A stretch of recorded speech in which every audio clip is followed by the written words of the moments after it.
ओम शांति। आज के महावाक्य हैं 21 मार्च 1981 के। मुरली का टाइटल है सच्ची होली कैसे मनाएं। आज बेगमपुर के बादशाह अपने बेगमपुर के मालिकों से मिलने आए हैं। ऐसे मालिकों को देख बाप दादा भी खुश हो रहे हैं कि हर बालक मालिक बन गए हैं। संगम युग बेगमपुर, मूल वतन बेगमपुर, स्वर्ग बेगमपुर, तीनों के मालिक। बाप दादा ऐसे मालिकों को देख मालिकों को आज के होली की मुबारक देते हैं। रंग के होली की मुबारक नहीं, लेकिन होलिये की मुबारक है। सब बाप के होलिये अर्थात हो गए। होलिये ना, गीत क्या गाते हो? बाप के होलिये। जो बाप के होलिये उन्हों को ही होली मुबारक। होंगे वह होलिये, क्या कहेंगे?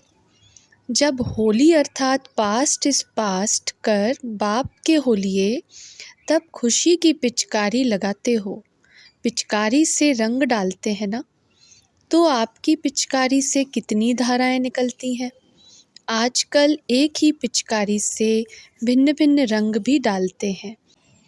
वह रंग लगने के बाद बेरंगी हो जाते हैं, इसलिए उन्हें वस्त्र व अपनी सूरत ठीक करना पड़ता है। और आपका रंग इतना श्रेष्ठ और प्रिय है, जो जिसको भी लगाओ वह यही कहेगा कि और लगाओ, सदा लगाओ। आपकी खुशी की पिचकारी मनुष्य को कितना परिवर्तन कर देव आत्मा बना देती है। एक धारा, मैं एक श्रेष्ठ आत्मा हूँ, यह खुशी की धारा है। मैं विश्व के मालिक का बालक हूँ। मैं सृष्टि के आदि मध्य अंत का नॉलेजफुल हूँ। ऊंचे ते ऊंचे बाप के साथ श्रेष्ठ मंच पर मेरा हीरो पार्ट है। इसी प्रकार कितनी खुशी की पॉइंट्स की धाराएं आपकी पिचकारी में है।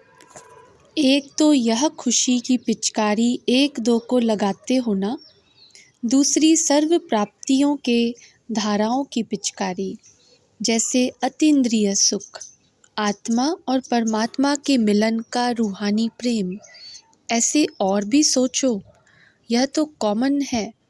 तीसरी पिचकारी सर्व शक्तियों की पिचकारी। इन विदेशियों ने पिचकारी कब देखी है? जैसे गुलाबाशी होती है, उसमें कितने सुराख होते हैं। ऐसे पिचकारी दूर से लगाई जाती है, जो फोर्स से दूर दूर तक जाती है। ज्ञान की अलौकिक पिचकारियाँ तो देखी है ना। अच्छा, चौथी पिचकारी ज्ञान की मूल पॉइंट्स। ऐसे पिचकारियों से होली खेलने से देवात्मा बन जाते हो। गोपी वल्लभ गोप गोपियों से एक दिन होली नहीं खेलते, लेकिन संगम युग का हर दिन होली डे है। संगम पर होली और सत्युग में होगी हॉली डे। अभी हॉलीडे नहीं मनाना है। अभी तो मेहनत ही मोहब्बत के कारण हॉलीडे की अनुभूति कराती है। बाप दादा ने बच्चों का एक दृश्य ऊपर से देखा, मेहनत का दृश्य देखा। जहाँ नया हॉल बनना है, वहाँ भाई लोग रोज़ पत्थर उठाते हैं। तो इसके ऊपर बाबा ने कहा मंदिरों में पूजे जाने वाले प्रकृति भी आपकी दासी बनकर सेवा करने वाली। बाप भी बच्चों की माला सिमरण करते हैं, लेकिन बच्चे क्या कर रहे थे? पत्थर उठा रहे थे। यह मेहनत नहीं लगी, मोहब्बत के कारण। समझा हमारा कार्य है, घर का कार्य है, यज्ञ सेवा है। तो बाप दादा से मोहब्बत होने के कारण यह मेहनत भी एक खेल लग रहा था ना। संगम युग की जितनी मेहनत उतनी फ्रीडम है, क्योंकि बुद्धि और शरीर जितना बिजी रहते, उतना व्यर्थ संकल्पों से फ्री रहते हैं। इसीलिए कहा कि संगम पर मेहनत ही हॉलीडे है। बच्चों को देख बाप दादा आपस में रूह-रिहान कर रहे थे। अभी हॉल बनाने के लिए पत्थर उठा रहे हैं, लेकिन यह एक पत्थर 1000 गुणा वृद्धि को पाकर हीरे मोती बन जाएंगे। जो आपके महलों में यह हीरे मोती कितनी सजावट करेंगे। वहाँ महल बनाना नहीं पड़ेगा। अभी जो मेहनत की उसका फल सजा सजाया महल मिलेगा। बाप दादा देख रहे थे, बड़ी खुशी खुशी से सेवा की लगन में मगन थे। तो अब समझा होली कौन सी है। पहले जलाना है, फिर मनाना है। एक दिन जलाते हैं, दूसरे दिन मनाते हैं। आप भी एक दिन होली अर्थात पास्ट इज पास्ट करते हो, अर्थात पिछला सब जलाते हो।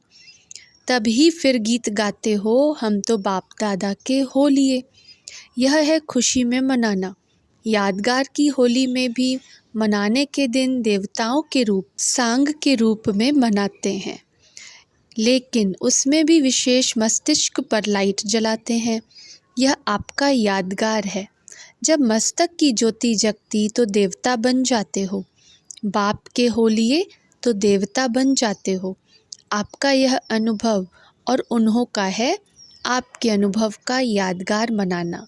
तो समझा आप लोगों ने होली कैसे मनाई और वह लोग क्या करते हैं, यथार्थ क्या और यादगार क्या। किसी ने कहा बड़े बड़े लोग एक महामूर्ख सम्मेलन भी करते हैं। तो बाप दादा कहते यह भी राइट है, क्योंकि जब बाप आते हैं तो बड़े बड़े लोग महामूर्ख ही बन जाते हैं। जितने बड़े उतने ही मूर्ख बनते। जो बाप को ही नहीं जान सकते तो महामूर्ख हुए ना। देखो बड़े बड़े नेताएं जानते हैं तो महामूर्ख हुए ना।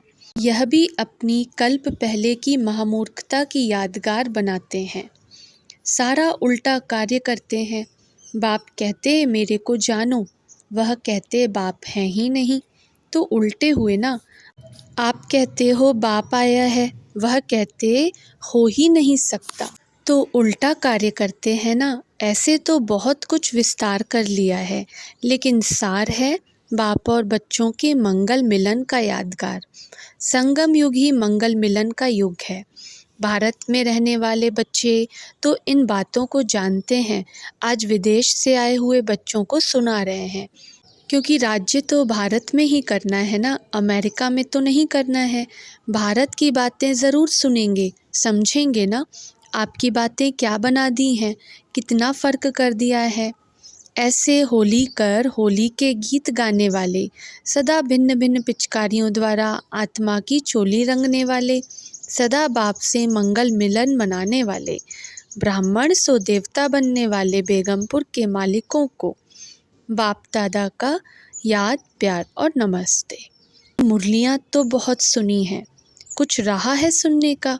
अभी तो मिलना और मनाना है। सुनना और सुनाना भी बहुत हो गया। साकार रूप में सुनाया, अव्यक्त रूप में कितना सुनाया। 1 वर्ष नहीं लेकिन 13 वर्ष। अभी 13वें में 13 ही होना चाहिए ना। 13 हूँ, इसी धुन में रहो तो सारा सुनाने का सार आ जाएगा। कल बच्चों के मनाने का दृश्य भी देखा है। खूब हंसा, खूब खेला। बाप दादा मुस्कुराते रहे, सदा ही ऐसे हंसते नाचते रहो। लेकिन अविनाशी बाप दादा बच्चों को बहलाते हुए देख यही वरदान देते हैं, अविनाशी भव। टांगे तो थक जाएंगे लेकिन बुद्धि से खुशी में नाचते रहेंगे। अव्यक्त वतनवासी बन फरिश्ते की ड्रेस में नाचते रहेंगे तो अविनाशी और निरंतर कर सकेंगे। यह भी संगम युग के स्वेज हैं, फिर नहीं होंगे। इसलिए खूब खेलो, खाओ, मौज करो, लेकिन अविनाशी शब्द भी याद रखो। बाप दादा की अमेरिका के ग्रुप से मुलाकात। एक एक रतन अनेक आत्माओं के कल्याण के निमित्त बने हुए हैं। आत्माओं को भटकते हुए देख रहम आता है ना।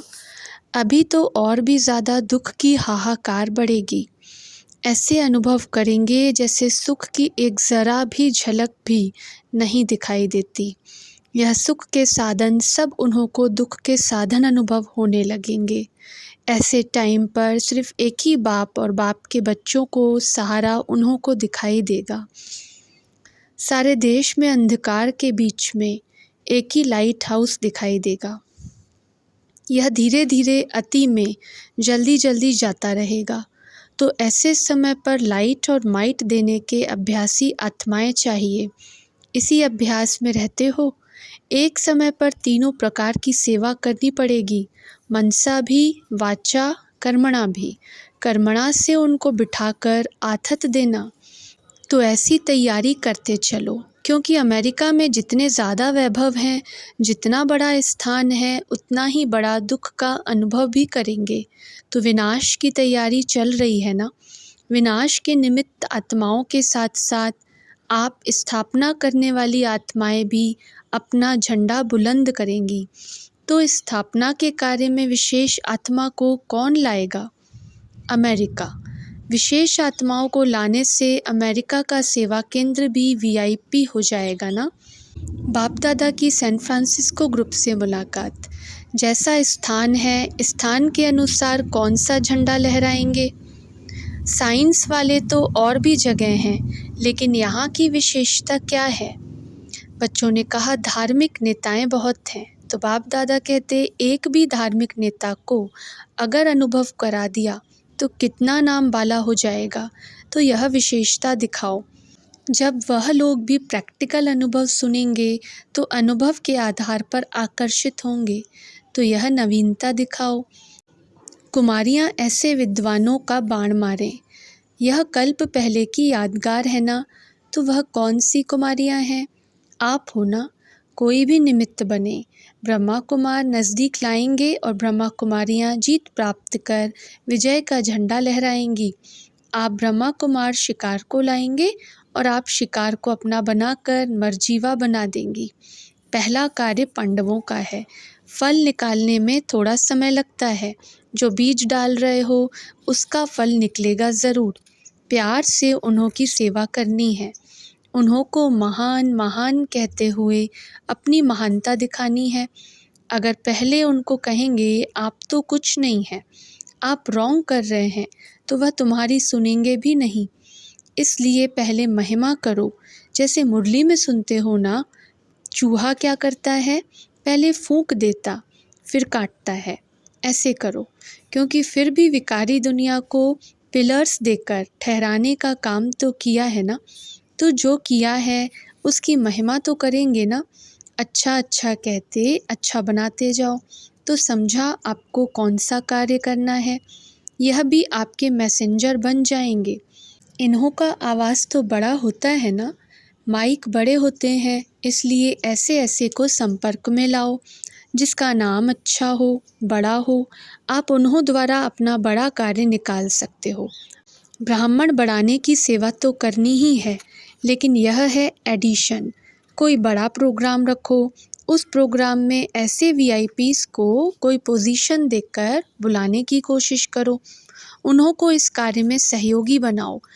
उनके पास कोई अनुभवी परिवार ले जाओ तो उसके प्रैक्टिकल लाइफ का प्रभाव उन पर ज़्यादा पड़ेगा, क्योंकि वह भी प्रूफ देखने चाहते हैं कि यह क्या करते हैं।